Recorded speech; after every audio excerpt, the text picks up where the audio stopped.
particular night in the hospital, I was a third-year resident in internal medicine, and I was being called in the middle of the night to go see a patient who was having trouble preparing for the colonoscopy he was going to be having the next morning. And I walked down a long hallway at like 2 a.m. in the morning. It was dark, and there was a light on at the very end of the hall, which was his room.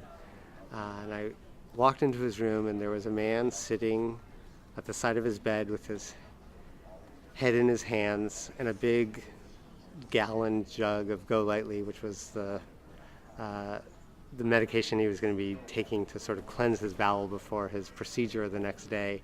And he was just miserable, just completely miserable with the idea that he had to drink that whole thing, and obviously in the context of his underlying disease that he was dealing with. And it was really in that moment I realized that his suffering meant something to me, and I wanted to be part of helping to address that and redress that, and to serve him in that way.